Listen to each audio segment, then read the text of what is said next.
All right, guys. Thursday night football recap. Not a lot of offense. First half was quite boring with the Texans and Jets. Um, Definitely can feel the presence of Nico Collins missing time for the Houston Texans, which he's coming back. So I think the Texans are still going to be okay. They showed a very dominant running game last night. I mean, Joe Mixon probably could have went for 200 yards, but they got behind. Uh, they didn't get Schultz involved as much as I thought they would get him involved. I mean, I think he only hit 36 yards. And when you have your two best receivers out, I don't really think Stephon Diggs is your best. I think Tank Dell will ascend that, but when you got both them out, why is Schultz not getting involved? Schultz is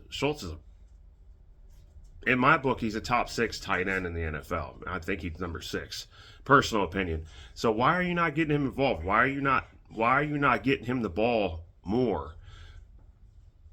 That's something that I think the Texans need to look at if Nico Collins misses any more time whatsoever. Tank Dell on the other hand, he was showing flashes of what we expected him to be before he got injured, and he's been there. He's I think his body is still getting there, but he showed a lot of flashes last night of what he could be. And Joe Mixon was Joe Mixon last night. Cincinnati has got to be regretting letting him go, even though he didn't have the greatest time in Cincinnati. They've never had a great run game in the past 5 years. So I think that's more of an offensive performance of Cincinnati's fault in letting Joe Mixon go. They have the two-headed monster back there, but the two-headed monster is no monster at all. It's more of a two-headed cotton ball. Chase Brown's the best one. Uh, Chase Brown's the best back they have, and they're still not giving him the primary touches. They're only giving him about 11 a game, while the other guy's getting 15, 16 a game. Um, then the surprise was the Jets. The Jets, it wasn't pretty. The whole game itself wasn't pretty. It was really sloppy, a lot of penalties, a lot of unnecessary stuff was going on.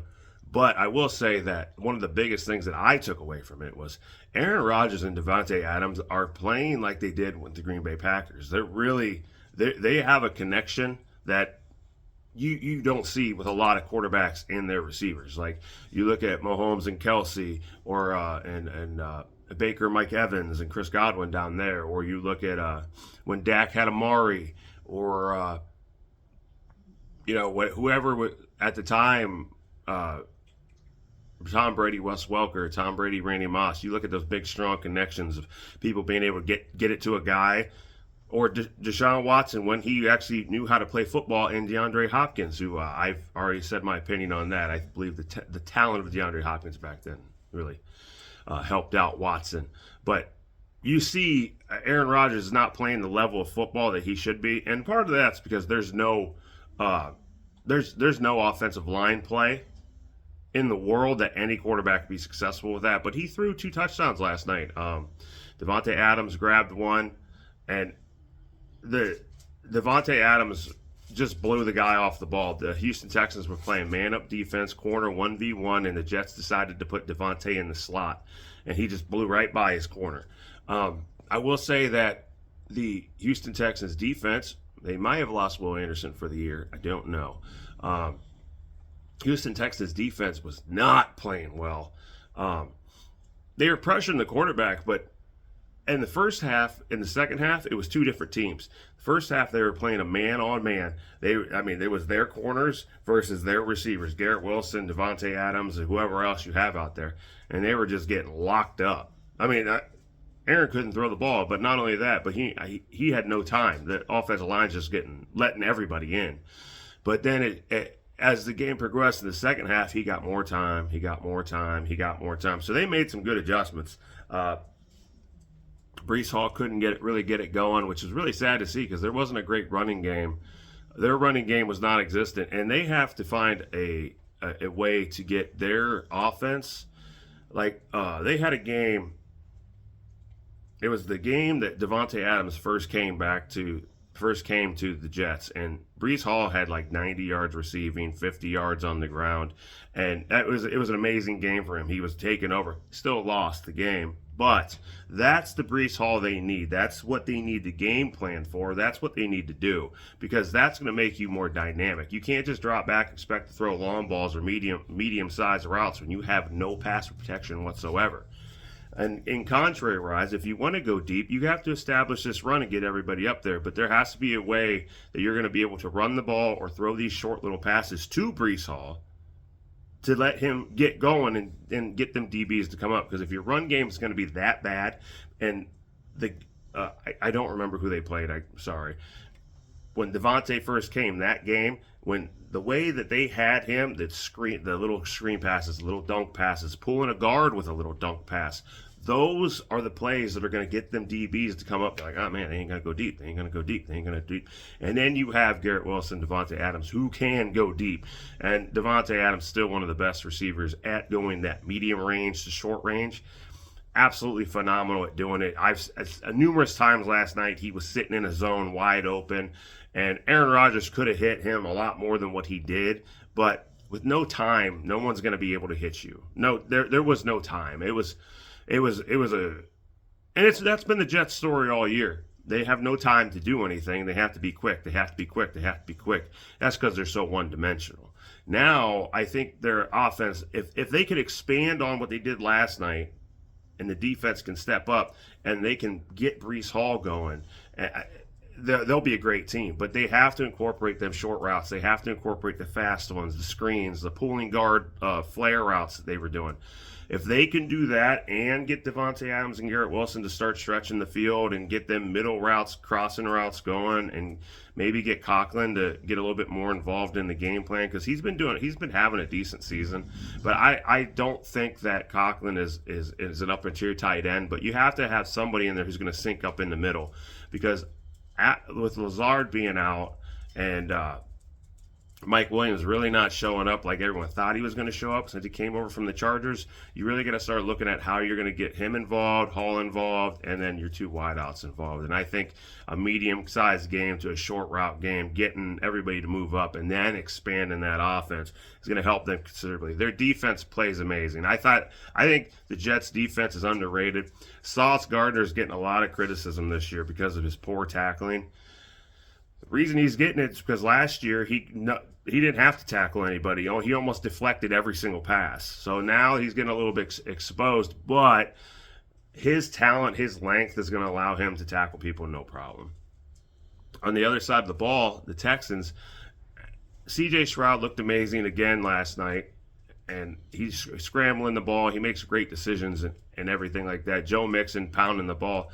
They just had a couple of drives that went out on them, and things happen. Things happen for the Houston Texans. But big thing I took away from the Houston was they have a dominant running game. Tunsil, he's not just a pass blocker. I watched him collapse the whole left side of the Giants' offensive line all the way down. And Joe Mixon played phenomenal. He was seeing the holes. If they keep this level of Joe Mixon with Nico Collins back, Houston Texans have no problem. I personally thought this was a trap game. I expected Houston to lose this game. And the reason is you got Devontae Adams, Garrett Wilson, Brees Hall, Aaron Rodgers, and you can't deny that is a solid unit, a very solid unit. So when you're looking at that, and then you look at what Houston has lost, Stephon Diggs, Nico Collins, maybe Will Anderson for the rest of the year now after he got hurt last night. I don't know the extent of that injury. He may have an ACL. He was grabbing his knee, so I don't know. I just woke up to make this story just to see what that transpires to. So we'll see how that turns out. But their defense played well. Their corners are amazing. They locked up Devontae Adams and Garrett Wilson all night to the second half, and that's adjustments. I mean, you have to. You can't do the same thing all night long, and especially if they're going to put Devontae into the slot, you better put your best corner on Garrett Wilson and Devontae Adams. You can't have your nickel corner on Devontae Adams because he's going to blow him off the ball, and that's exactly what happened. Devontae just blew him right off the ball, and that's defensive adjustments, and that was a good adjustment by the Jets to put him in that situation. Garrett Wilson had two amazing catches last night on those corners. And honestly, it was great coverage. So The Texans played good defensive ball. They just let the game get away from them, and a lot of that was because there's not a lot of offensive talent for them to stay on the field. Now, C.J. Stroud did have Robert Woods to throw to, and Robert Woods played well, but Nico Collins, Robert Woods, Nico Collins, Tank Dell, Nico Collins, Stephon Diggs, and Dalton Schultz, I'm going to put him a little bit higher than that, Nico Collins, and then the rest of them. When he comes back, things will change. I think Robert Woods is going to have a big part in this offense as being in the slot. I think they'll put him in the slot, and I think they'll keep Tank on the outside because I think Tank's showing some signs of returning to form. I think they should put him in the slot. Let him be number 2, Robert number 1. And when Nico comes back, just keep him in the slot. Keep him in that slot moment because he's so fast, so explosive. And if he's going to return to form like he did his rookie season, that's going to be his best spot because he's going to get so many mismatches. And Nico Collins is a walking mismatch. So the Texans are fine. They're still going to make the playoffs, I think, this year. And I don't think the Jets are going to be anything special. If Aaron Rodgers doesn't come back next year, all this was for nothing because they need to build chemistry. His first 2 seasons in Jets have been a nightmare start. They do have talent. They do have a lot of talent, but they have to figure that out. So that's your Thursday night recap. The Jets beat the Houston Texans, the injury-ridden Houston Texans.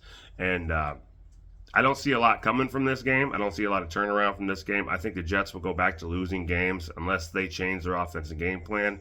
And I do think the Houston Texans will be fine once Nico comes back because I think they have enough talent to take them a long way. So that's your Thursday night recap. I called it an upset. A lot of people didn't because they expected the trap game, but I called it an upset even though I expected them to win. So the Jets get the victory. And, it was a good time. Good game, actually, if you like defensive struggles. So, good game. Y'all enjoy, and we'll do a Sunday night football preview on Saturday. So, probably tomorrow, and I'll upload that.